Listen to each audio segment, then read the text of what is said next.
Hi, I'm Colleen Caro. Welcome to Avant-Grad, Ohio's Trailblazers. I'm here in the beautiful green and white dining room of Conacher Alumni Center on Ohio University's Athens campus. This episode features Lynn Johnson, a celebrated photojournalist and a 2004 master's degree graduate of Ohio University's School of Visual Communication. Her work in publications such as National Geographic, Life magazine, Sports Illustrated, and many, many others documents the human condition in both subtle and intense ways that challenge us as viewers to experience life along with her subjects. Thank you so much for joining us for this talk. Hi, Lynn. Hi, Colleen. How are you? Thank you so much for joining our podcast about trailblazing alumni. It's a thrill to be talking to you today. I met you when you were in school here working on your master's degree when you were a Knight Fellow. And you received that master's degree in visual communications in 2004. So some moons ago, but it's great to reconnect with you. And good to see you. Thank you for reminding me that year because it seems like many lifetimes ago, actually. So, but also just yesterday in some ways. I remember it well. And you know, the Knight Fellow program is such an incredible program funded by the Knight Foundation, of course, inviting an outstanding visual communicator to campus to be a fellow and to teach and to learn. So we've had so many celebrated visual communicators, yourself, many, many photojournalists, many Pulitzer Prize winners as well. And it's been such a great benefit to our campus and also a great source of pride for us at Ohio University to have such esteemed alumni out there. So I'm really proud to have you part of the podcast as a former Knight Fellow. Oh, my great pleasure. I must say that fellowship changed so much in my perspective and life and prepared me for things that I didn't know I needed to be prepared for, but definitely kind of recalibrated the way I think about photography in the world. So that's great. Well, I would love to get to that. It's definitely one of my questions for you. But I wondered if we could start a little bit at the beginning. I know that you grew up in Pittsburgh, I think wholly or partially. I've been doing some research, so you can clear the air on that. And that you started shooting for the Pittsburgh Press in 1975. So I wonder if you can tell us a little bit, how did you make your way to photojournalism, photography, and sketch just briefly your early career, if you wouldn't mind for us.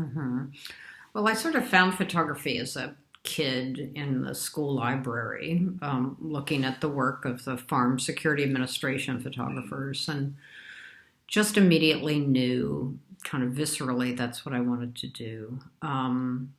So I went to RIT for my undergrad degree, and they actually didn't have a photojournalism or documentary department. They sort of had a professional and a medical photography and then pure art photography. So I just they had something called photo illustration. That's what I took. And it was sort of a hybrid path.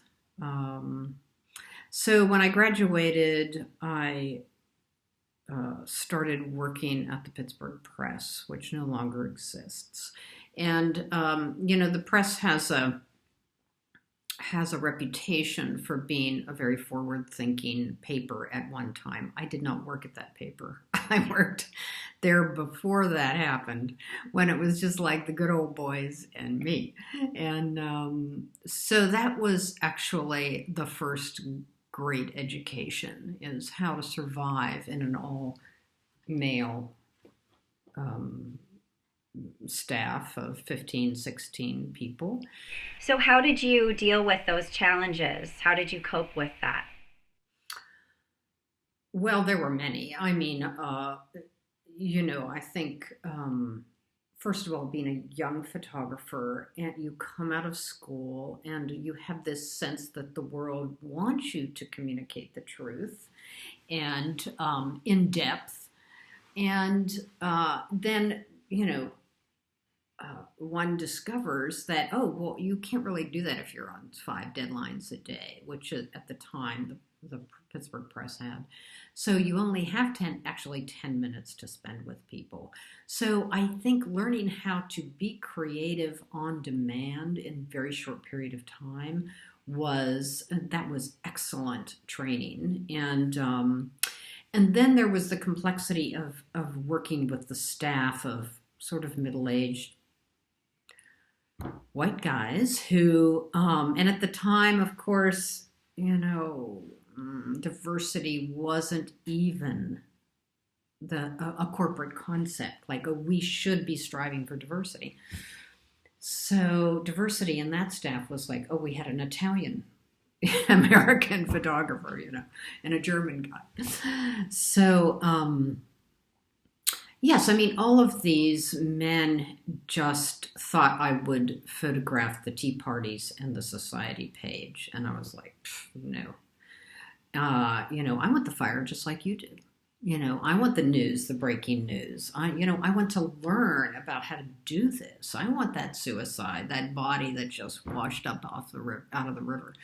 Because I think that that's just who I am. Adam and I were just talking about how he decided to stay in Athens, and that's who he is. Well, we photograph from who we are. And so that period of time I was there, I think 7 years, was a great education in discovering who I was, or am, and what kind of work I wanted to pursue. The tea parties and the social events were not what you saw in the library growing up. No, exactly. In those photo books that inspired you and spoke to your soul. Exactly.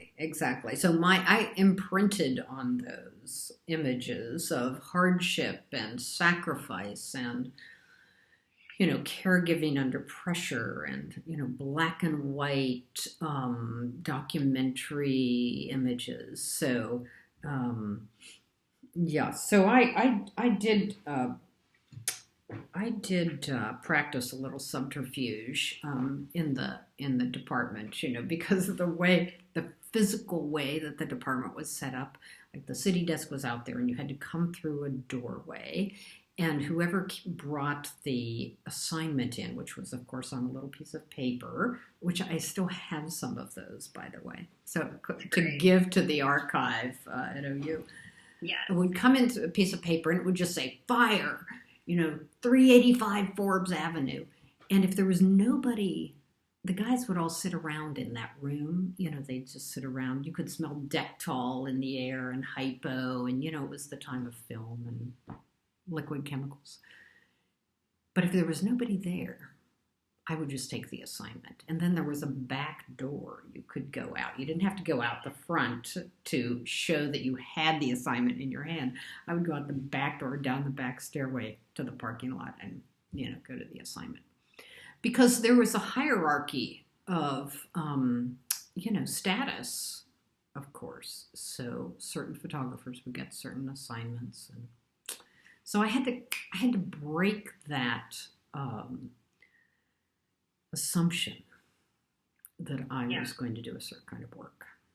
That's a great story. Thanks for sharing it. Yeah.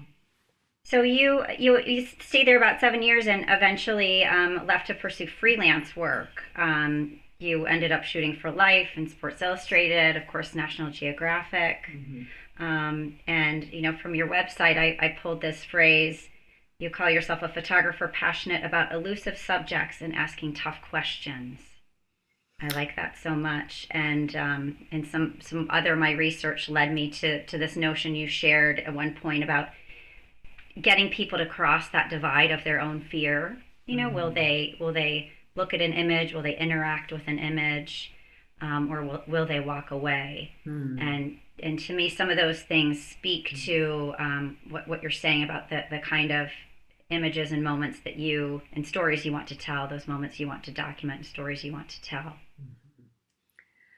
Yeah, I think, those perspectives that you just reiterated are things that have developed over time. In the beginning, when I was young, I can't speak for others, but I do feel like there's some universal aspect to this. It's really just about, your appetite for the excitement of doing the work. That you can talk about your commitment, your passion, your desire to inform, but really you just want to be out there doing the work. And Right. because it's exciting and you feel like you have purpose, but being able to state and understand the complexity of what that purpose is and how the photographs you're making impact others, as well as how the collecting of those photographs impact your own life and psyche. That's where the real work happens. And I don't think one understands that. I didn't understand the depth of that for, I don't know, maybe the first 20 years. Really, it takes a while. So I believe that my time at OU and that night fellowship was the turning point in the possibility of a deeper understanding. I love that. I wanted to ask you, what was it for you that made the decision to come back to school?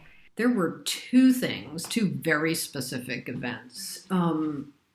I was working for Life magazine and did a story about the dragging death of James Byrd, the black gentleman who was literally dragged to pieces out in Texas.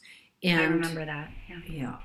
Had the, and he was one of many who were killed, lynched, harmed in some profound way. It's just that was so extreme. Mm-hmm. That the world was riveted. And we had special kind of entree into the back rooms in that courthouse. And it was extraordinary to be with the prosecuting attorneys and spend time with people in the community. And the story, which was, I think, very powerful, was on the press, literally, and was going to run. And then the shooting in Columbine happened. So they pulled the Jasper, Texas story where Mr. Byrd was killed, and they sort of put something together for the Columbine kids that were lost. And instead of seeing that these are actually two halves of the same problem of, othering and bullying and, terrorizing those who are different or perceived different. So I thought, oh my God, I can't change that. I have no power in that decision. And then the second thing that happened is I worked on a story for National Geographic about pain. And it was, again, extremely powerful. It was on the page, ready to go.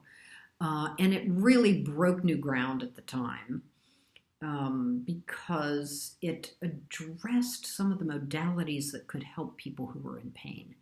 And they were new. They were innovative at the time. And the head editor called me and said, Lynn, I don't think we can run this. It's just too hard to look at. And I'm like, wait a minute. That's what we're supposed to be doing. That's the deal. Point.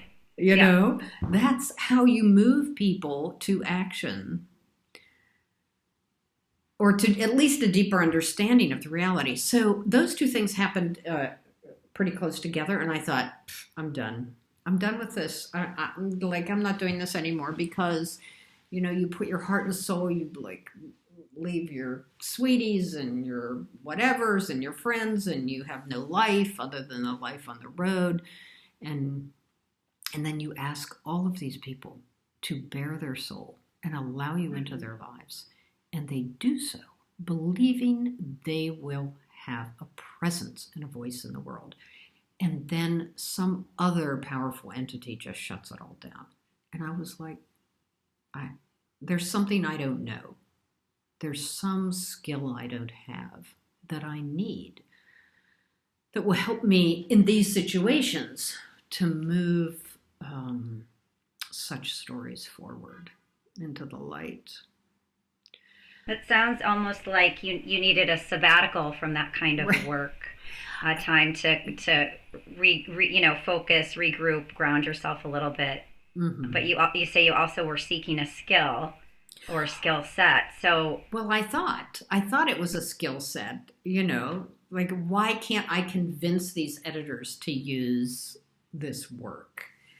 Mm-hmm. I thought maybe I need a different kind of communication, or do I need to be a picture editor instead? But what I really needed, I think, was time to sit with those losses and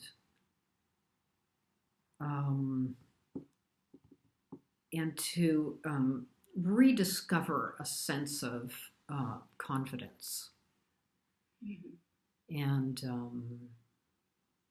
it's not a skill set that was needed so much as just kind of rebooting and understanding that reality. That I'm actually capable of witnessing these things, perhaps more than most. And, can I expect people to look at these images? I mean, things have changed in the last, I don't know, when was that? Oh my God, so long ago, many years. 16 years since you left, but we're inundated, of course, with information, but of course with imagery. Mm-hmm. And I think we're much more accustomed as a society to seeing raw and powerful things. Mm-hmm. I did want to ask you, about self-care and mm-hmm. about, you being in those situations. And so you say that maybe you have a capacity to, weather those emotional or intense situations. Maybe you have a special capacity for that, but you also travel an extraordinary amount. You've been in very extreme physical environments. And how do you care for your body and soul and mind and keep going back to do it again and again? Well, I think that I'm not always very good about that, actually. A lot of artists are not. Yeah. I can preach it, but I can't do it. So, I do meditate, but it's episodic, when I need it, I do it. When I'm home, I meditate in the morning. But I just think that my armor comes from a belief in what I'm doing, that there is a purpose for making these photographs, saving these moments, throwing them out into the world. And I think when I was younger, I believed the purpose was, projecting the material out into the world and people seeing it. Now I think it's much more important just to be with the people that I'm photographing, documenting. That is the essential relationship. And a lot of work happens there. Like I've been following, I did a story about cannabis for Geographic about 5 or 6 years ago, and became interested in a group of medically fragile children who use cannabis as real medicine. And one of these children actually passed away about 10 days ago. And Mom called me and let me know, and I went to be with the family out in Washington State. And the quality of that time together, all of, visiting them periodically over 5 or 6 years, and then being there after Maddie passed, and, being with the family. that for me was the work. It's not so much the photographs anymore, although hopefully those will find a way into people's consciousness. But, I also think it's like being physically present and emotionally, psychologically present with the people that you're documenting. It's the work of documenting, but almost the process of witnessing, the act of witnessing while you're documenting is what it sounds like. Yeah, witnessing, but not being afraid to, you're a participant. There is no pure witness. So it's deeper than witnessing. Yeah. Because you are participating. Yeah, and I think that's the tough thing for young people because, we're taught, young photographers are taught, or journalists are still taught objectivity. I mean, there is no objectivity. We always produce from who we are. I'm like a white, middle-aged woman. I'm producing from that identity. And already we know that's not objective. That's not pure. And I can bring my professionalism to try to be balanced, to try to be non-judgmental, which is more and more difficult given the climate in this country. But I do think that when you're present with individuals that you've been documenting for some time, you're in relationship, and they get very complicated, and all of those lines of what you should and shouldn't do begin to blur and fade. So that's pretty complicated to negotiate. I think about, when you say that, it brings to mind the project that you did with the transgender teen. Mm-hmm. Emmy, I believe is her name. Mm-hmm. And in reading about that and hearing her say that she felt you and she were creating something together. Mm-hmm. And it was a real source of strength for her to be working and collaborating, partnering with you mm-hmm. as she was undergoing her surgeries, mm-hmm. Because she felt like you and she were making something. Mm-hmm. And so that definitely seems like an example of that relationship building and that act of the photographer participating. Yes, absolutely. And I think that's a conscious decision. And the language that I use when I photograph someone and work with someone is collaborative. And I make it clear that, I'm seeking a balanced, honest project or documentation effort, but that it has to be both of us or all of us, depending on the situation. And so, and if we meet a complex situation that's, where there might be disagreement or my perspective is different than their perspective, then, we have to talk it out. And so it's so interesting because Emmy's brother has also transitioned. I got an email from their mom about two months ago who said that now, they were twins, both male. Yes.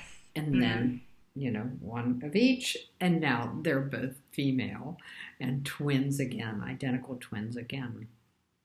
So that's pretty extraordinary. Yeah. Yeah.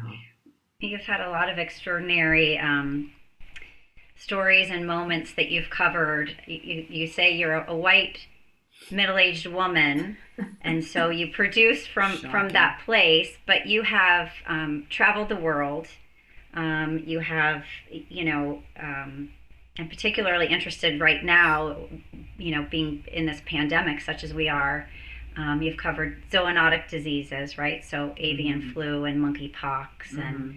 and I mentioned the transgender project. Mm-hmm. You spent quite a bit of time with Mr. Rogers, mm-hmm. Who is very beloved. Yeah.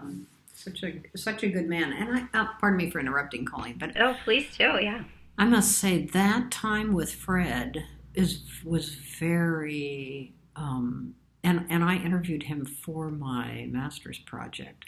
So that time with Fred was very instructive in terms of this idea of being non-judgmental and being able to suspend judgment, because people can feel it in your presence, in your attitude, in your language, in your body, in your energy. And I would say that that's another thing that the master's degree allowed me, was the time to just sit with certain people who were doing extraordinary work and learn from them. And he, of course, was, for me, the most revelatory. So, I've done a lot of things, and I've gone to a lot of different cultures, and yeah, you've had tremendous access. Yeah. Access. Actually, I think that word, we have a lot of problematic words in photography, like okay, yeah. So talk to me about shooting, access. So, yeah, access. It implies privilege and a hierarchy of power. And so I prefer to think of it as a relationship. Yeah. And we know. Well, when you mentioned the James Byrd hearings, you mentioned that you had entree. Yeah. To the courtroom. So to me, that felt like, you had that ability to get in, right? You were able to open the door and walk in, so you had that access to get in. I think of access as the work that you do as a photographer and an individual in building those relationships, right? To show up as a partner, and to be willing to work to tell that balanced, fair, true story, as a full collaborative partner, and relationship builder. So that, to me, when I say access, that's sort of where I'm coming from. Yes, well, I completely agree with you, and I love your definition. But I think when we use those buzzwords in photography, most people don't think of it as deeply as you just explained it. They think, oh, well, you work for Geographic, you have access, Actually, no, you don't. You still have to convince the person on the other side of the camera that you are worthy of their time and recording their life. And so one should never, ever assume that you have the right to someone else's life. And I think we get very flip with language. Because we're primarily working with the visual, I think we perhaps don't ponder language and the impact of it quite as much as we should as visual communicators. So,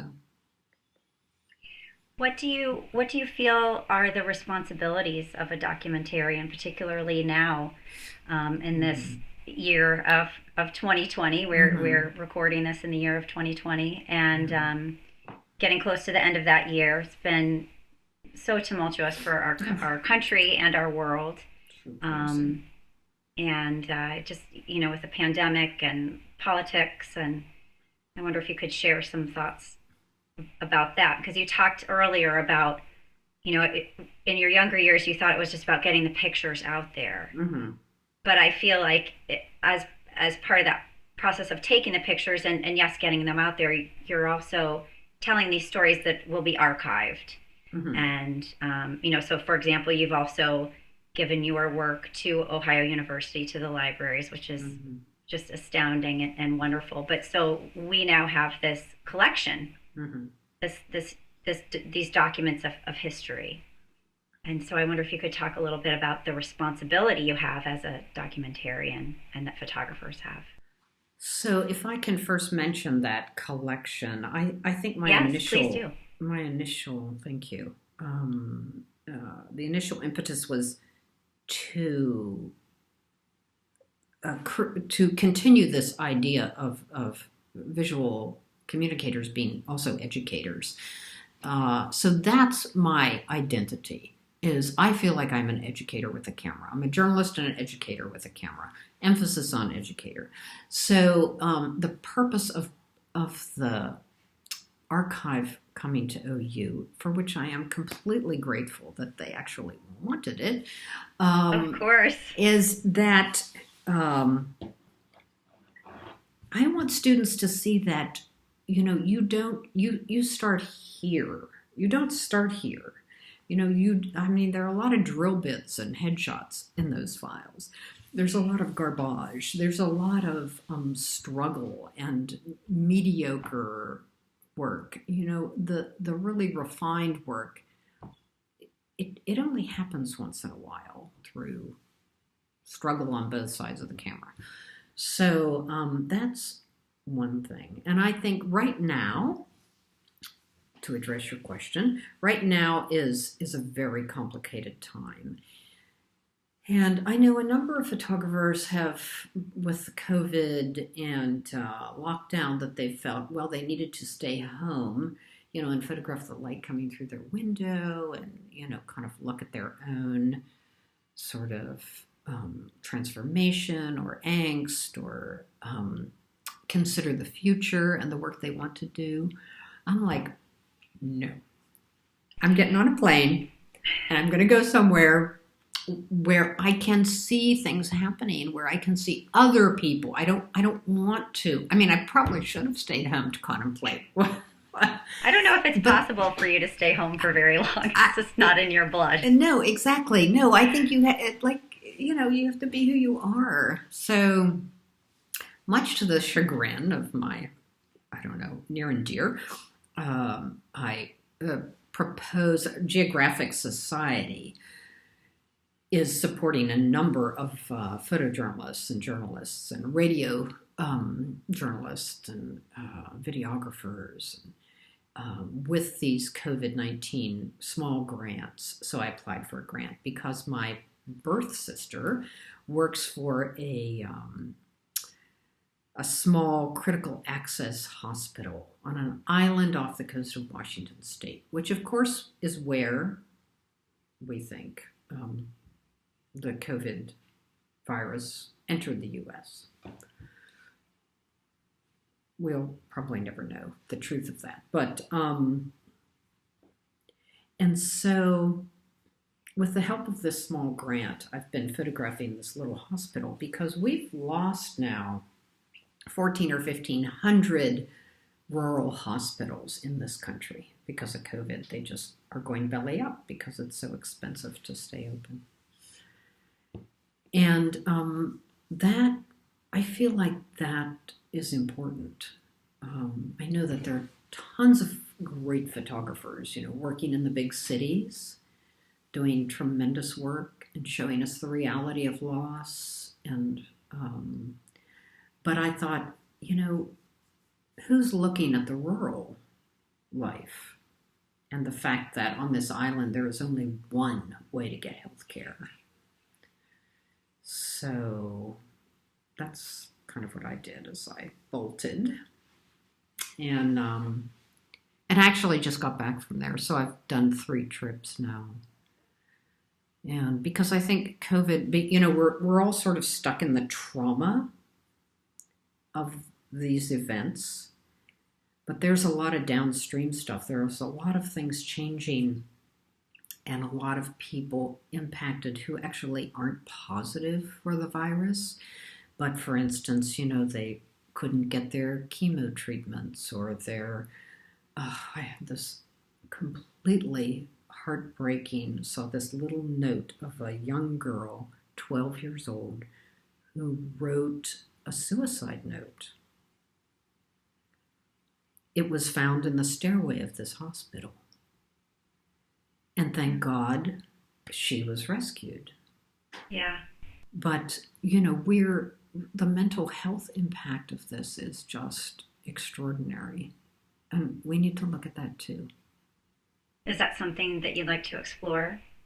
Oh, yeah, definitely. I've been looking at the mental health impacts out on Whidbey Island.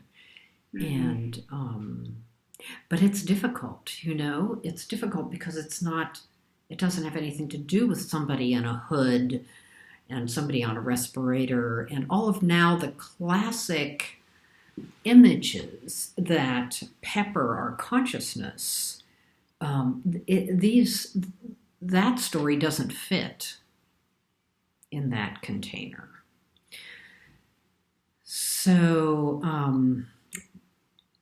we have to make a new container. We need a new container. Yeah, we need a new flow. We need a new awareness. Yeah. We need a new filter, a new way to see. We need to expand our consciousness always, always. We can never see enough. I love that. It's very appropriate coming from you. What's next for you? So you're going to make this new container for us and help tell these stories that we need to see and hear. Yeah. And educate us. By the way, thank you for calling yourself an educator. I think that's so appropriate. Oh, well, I think it's so exciting that hopefully all will be well in the end, that the soon-to-be First Lady is an educator. I mean, education is the key to everything. And, at whatever level. And so, yes, I believe that the identity we carry into the field is critical.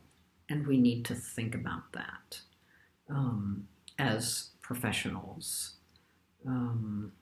Otherwise, it's just appetite. You're just at the picture buffet, grabbing this, grabbing that, grabbing this, grabbing that. No, you need to have this overarching sense of your purpose, which happens slowly. So do you have anything, any projects coming up next that you're looking forward to? Or are you going to photograph the light coming in your window for a little bit? Right. Colleen, you're funny. I have been photographing the light. In fact, this light is really beautiful. Should I show you the light? Please do, yeah. Look at that. Oh, that is gorgeous. Yeah. And the garden just beyond. So. That's lovely. Well, I'll be checking your Instagram account and seeing if I can see that window and some of that light. So I'll continue the would-be island work. I'll continue this following these medically fragile children. I'm working on a book about that with a colleague who teaches journalism, Harriet Brown. She teaches at Syracuse University. And then I just accepted a new assignment from Geographic, a story about touch. The science of touch. They always call it the science of something. The science of something. This, the science of that, But really, I just ignore that part, and I just look for people who embody the idea of whether we can or can't. What's the impact of not being able to embrace each other in every way? Right. It's such an interesting topic. Of course, cultural issues surrounding touch, historical issues, but also now when, just being able to hug someone or be close to someone that you love, much less see them. It's very timely. Yeah. In wrapping up, just a little ode to Ohio. I thought it would be fun. I know it's been a while since you've been here, and you were only here for a couple of years, but you're not too far. Pittsburgh is not too far, so you're in the neighborhood. But I'm wondering if I could throw some quick questions out there for you and just answer quickly, rapid fire, with some like top or memorable moments of Ohio. Are you game? I'm game if those brain cells are still in there. Okay. Yeah. All right, get them going. Okay. Was there a favorite spot on campus that, if you think back to the Ohio University campus, we all know it for its beauty, brick streets and, Georgian architecture and the College Green. Is there a favorite spot for you that comes to mind? I think the expansiveness, when you walk through that iron gate, College Gate. Yeah, the College Gate. Not the one on the corner. So maybe there's the College Gate on the corner, then there's the one in the middle of the block. As you Yeah, sort that's of the College Gate. Yeah. Yeah, walk through that sense of tradition that exists in that space as you walk into that space, I thought was very beautiful. Did I go and sit on a bench there? No. But I do think that holds some kind of energy that feels meaningful there. Yeah, definitely feels like the heart of campus in a lot of ways. Mm-hmm. Yeah. What about people? What's the favorite person or very special relationship that you developed? I know that you're still in touch with lots of people, but any standout mentors or students, friends? I think Stan Alost was a big part of my time there. So Stan's on the faculty of the School of Visual Communication. Stan's on the faculty, right. Yeah. Terry, of course, was instrumental in helping me to bring the archive there. Terry Eiler, right, former director. Yeah, grateful to him. I had a fellow, Cindy Christie, and so we still send cards back. Well, I'm terrible at it. She actually sends Christmas cards to me. But, I would say I like knowing that Stan and company are still there doing the good work, doing the powerful work of teaching. So that makes me feel like solid in my relationship with OU. There's something about that longevity, because I have now had my best friend has been there. Annie O'Neill has been there as a fellow. There's a woman from Geographic who was a picture editor there who's been there as a fellow. I mean, I can feel the tradition. The tradition, and I think the community. Yes. We often hear that wherever you go, there's a Bobcat. Whether you're on a plane or start a new job or just meet someone through a friend, that it's the ties are strong. Yes. Yeah. I would say much stronger than to my RIT, Rochester Institute of Technology experience. Well, we'll take it. We'll take that. Yeah. I don't mind hearing that. Yeah. Any favorite cultural moments? Favorite food? Any foods you missed from Athens? Or I did love my little apartment. It was up on the hill. I had to walk. I pretty much walked every day. It was up on the hill. I don't remember the name of the street. But it had beautiful light. It was just one room and a little kitchen. And I actually rented it from Amy Tunzing, became aware of it from Amy, who was maybe a year or so before me. Another celebrated photographer. Yes. Yeah. And there's something about paring your life down, this global life, down to one room or two rooms. That was very powerful. Like, I brought a couple of spoons, forks, knives, and a bowl and a cup, and, almost nothing with me. So I think that that spare life, making room for learning, making room for challenging oneself, that was cool. It sounds perfect. Well, thank you so much for talking to me today. I know we could talk for hours about all of your different experiences and projects. This is just the tip of the iceberg. But I appreciate your time, and I appreciate your effort to, partner with people, with humans of the world, and tell their stories and teach us the things that we need to know.